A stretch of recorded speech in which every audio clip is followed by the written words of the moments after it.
नमस्ते दोस्तों, मेरा नाम हेमंत है और आपका स्वागत है एक नए एक्साइटिंग सीरीज़ में, जहां हम बनाएंगे एक real world spring boot project. और इस प्रोजेक्ट में हम इंप्लीमेंट करेंगे CRUD operations, pagination, search functionality और एवरेज रेटिंग। ये सारी फंक्शनलिटीज हम स्टेप बाय स्टेप इंप्लीमेंट करेंगे। और जो भी हम टेक स्टैक यूज़ करेंगे वो होगा हमारा स्प्रिंग बूट, और जो भी हमारा डीबी होगा वो होगा पोस्टग्रेस एसक्यूएल। तो चलिए बिना टाइम वेस्ट करे प्रोजेक्ट को स्टार्ट करते हैं। तो सबसे पहले हम हमारा प्रोजेक्ट क्रिएट कर लेते हैं स्प्रिंग इनिशियलाइजर की हेल्प से। तो सबसे पहले हम ग्रुप दे देंगे, आप अपने हिसाब से दे सकते हो। और प्रोजेक्ट का नाम दे देंगे हम बुकवर्स, और सेम जो है वो हम आर्टिफैक्ट दे देंगे। ठीक है। पैकेजिंग मैंने जार सिलेक्ट कर लिया है, जावा वर्जन 21। आप ट्राई करना कि जावा वर्जन जो है वो 17 से बड़ा ही हो।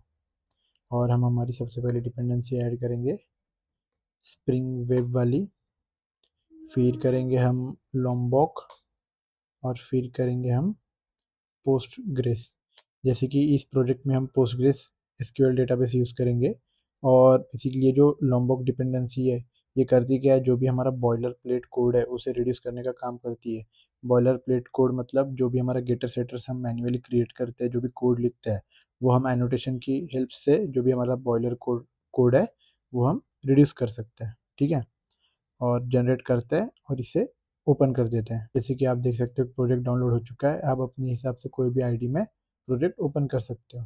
तो जो भी प्रोजेक्ट हमने जनरेट किया था वो मैंने इंटेलिजेंट में ओपन कर लिया है। और जैसे कि आप देख सकते हो, ये जो pom.xml है, इसमें जो भी मैंने डिपेंडेंसी ऐड की है, जैसे कि स्टार्टर वेब वाली डिपेंडेंसी होगी, और पोस्टग्रेस वाली डिपेंडेंसी होगी, और यहाँ पे लंबोक वाली डिपेंडेंसी होगी। ये सब आपको दिख रही है, बराबर है।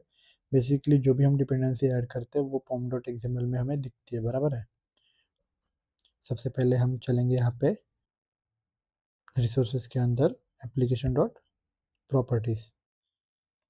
तो ये जो भी एप्लीकेशन डॉट प्रॉपर्टीज़ है, इसमें हम क्या करते हैं, जो भी हमारी कॉन्फ़िगरेशन है वो हम यहाँ पे डिफाइन करते हैं। जैसे कि डीबी रिलेटेड कॉन्फ़िग हो गई, या जो भी हमारा पासवर्ड है, या जो भी हमने ओऑथ यूज़ किया है, साइन अप विद गूगल, या वो उसकी जो भी सीक्रेट कीज़ है यहाँ पे डिफाइन करते हैं।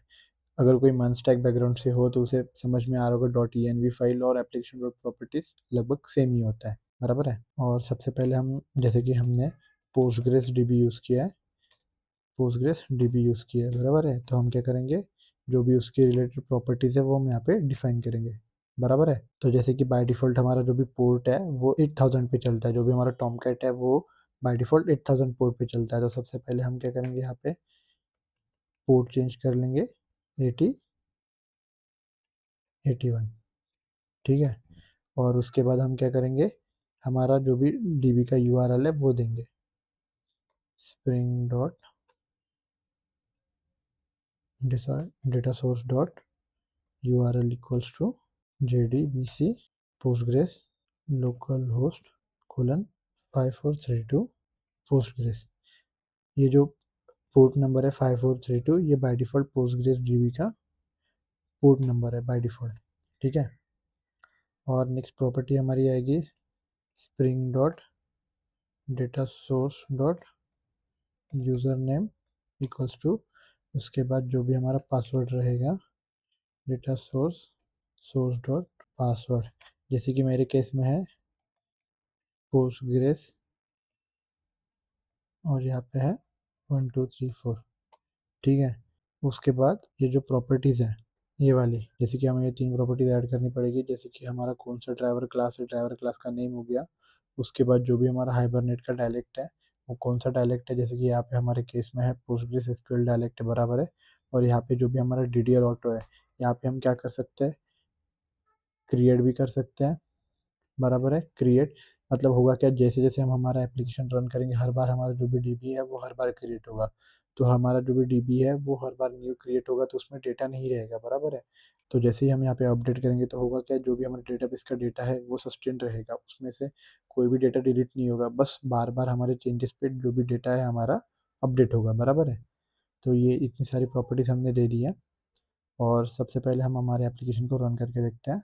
जैसे कि हमारा एप्लीकेशन रन हो चुका है, और यहाँ पे देखिए Tomcat server started on port 8081। ठीक है, ये हो गया। अभी सबसे पहले हम क्रिएट करते हैं हमारी एंटिटीज़। ठीक है। तो यहाँ पे एक पैकेज बना लेते हैं एंटिटीज़ का, एंटिटी। और उसके अंदर हम सबसे पहले हमारी एंटिटी क्रिएट करेंगे, बुक एंटिटी। बेसिकली एंटिटी मतलब एक क्लास है, जावा क्लास है, और यहाँ पे एंटिटी क्या मतलब क्या दिखाती है, जो भी हमारे डीबी के अंदर के टेबल है। जैसे कि हमारे डीबी में क्या रहेगा, एक बुक टेबल रहेगा। अगर हम रिव्यू का क्लास बनाएंगे, रिव्यू का जावा क्लास बनाएंगे, तो हमारे डीबी में क्या रहेगा, रिव्यू करके एक टेबल रहेगा, बराबर है। जैसे कि यहाँ पे मैंने बुक क्लास बनाई है, तो जो भी हमारा डीबी रहेगा उसमें एक बुक टेबल रहेगा।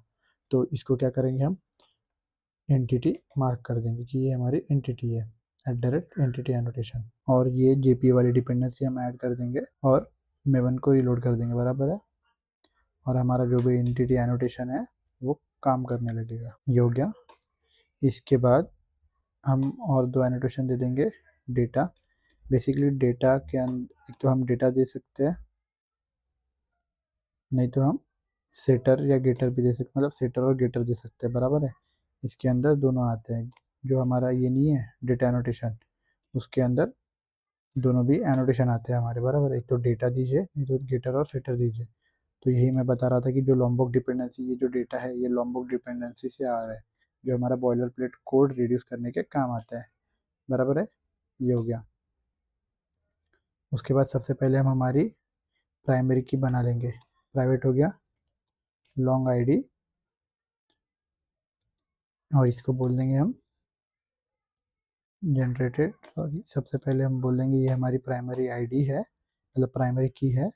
इसका जो भी जनरेशन वैल्यू है, इसकी स्ट्रेटजी रहेगी जनरेशन ऑटो, बराबर है। ऑटो, एक तो ऑटो दे सकते हैं हम, नहीं तो आइडेंटिटी दे सकते हैं। जैसे कि जो भी हमारी बुक्स क्रिएट होंगे, तो पहला book book ID 1, second book book ID 2, third book book ID 3, ऐसे क्रिएट होंगे, ठीक है। फिर हम दे देंगे हमारे बुक का टाइटल, स्ट्रिंग टाइटल। उसके बाद प्राइवेट स्ट्रिंग ऑथर, ऑथर।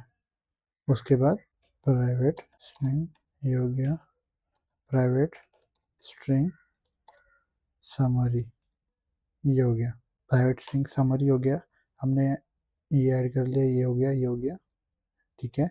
अभी जैसे कि हम एवरेज रेटिंग कैलकुलेट करेंगे हर एक बुक के लिए, तो यहाँ पे आएगा private double double average rating. Starting में हम 0 से इनिशियलाइज कर देंगे, क्योंकि ये डबल, इसका जो डेटा टाइप है वो डबल है, तो 0.0, ये हो गया। और इसके बाद हम क्या करेंगे, एक रिव्यू एंटिटी क्रिएट करेंगे। यहाँ पे चलते हैं और रिव्यू एंटिटी क्रिएट करते हैं। जैसे कि हमने रिव्यू एंटिटी क्रिएट कर ली, तो ये भी एक एंटिटी रहेगी, बराबर है। एंटिटी एनोटेशन ऐड कर लिया, इसमें भी एक प्राइमरी की रहेगी, प्राइवेट, जो भी हमारे लॉन्ग है, ये हो गया। और यहाँ पे हम एनोटेशन दे देंगे @id वाला, बराबर है। और जो भी इसकी जनरेशन स्ट्रेटेजी है, जनरेटेड वैल्यू, वैल्यू हो गया strategy equals to generation type identity, ठीक है, ये हो गया। और उसके बाद अभी फिर से बुक में चलता है। और जैसे कि एक बुक के पास बहुत सारे रिव्यूज़ हो सकते हैं, बराबर है। मतलब one book can have many reviews. तो हम क्या करेंगे, एक लिस्ट क्रिएट कर लेंगे, लिस्ट ऑफ रिव्यूज़ क्रिएट कर लेंगे। लिस्ट ऑफ रिव्यूज़ मतलब एक बुक के पास बहुत सारे रिव्यूज़ हो सकते हैं, बराबर है, ये हो गया। और उसके बाद हम चलेंगे reviews equals to new array list, और ये कर देंगे, और इसको कर देंगे हम प्राइवेट, बराबर है। जैसे हमने इसे प्राइवेट कर लिया, यहाँ पे मुझे एनोटेशन देना पड़ेगा, बराबर है।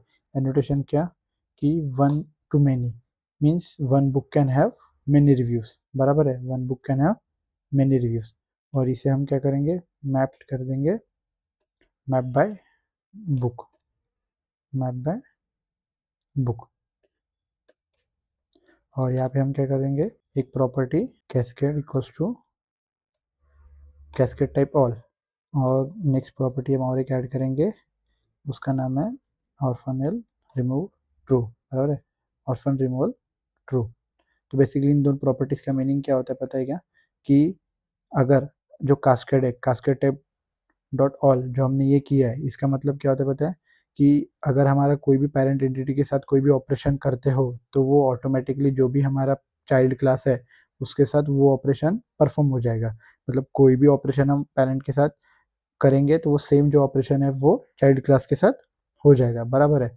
और जो भी नेक्स्ट है ये orphan removal equals to true, basically इसका मतलब होता है कि अगर हमने पेरेंट एंटिटी का जो भी लिस्ट या सेट है उसके अंदर से कोई भी चाइल्ड हमने क्या कर दिया, रिमूव कर दिया, तो जीपीए क्या करेगा, उस चाइल्ड को जो है डेटाबेस के अंदर से भी डिलीट कर देगा।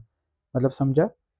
अगर हमने कोई भी चाइल्ड हमारे बुक मतलब जो भी हमारा बुक एंटिटी है उसके अंदर से हमने कोई भी रिव्यू अगर डिलीट कर दिया, तो वो जो पर्टिकुलर रिव्यू है जीपीए क्या करेगा, उस पर्टिकुलर रिव्यू को हमारे डेटाबेस से भी डिलीट कर देगा। इसका मतलब ये है।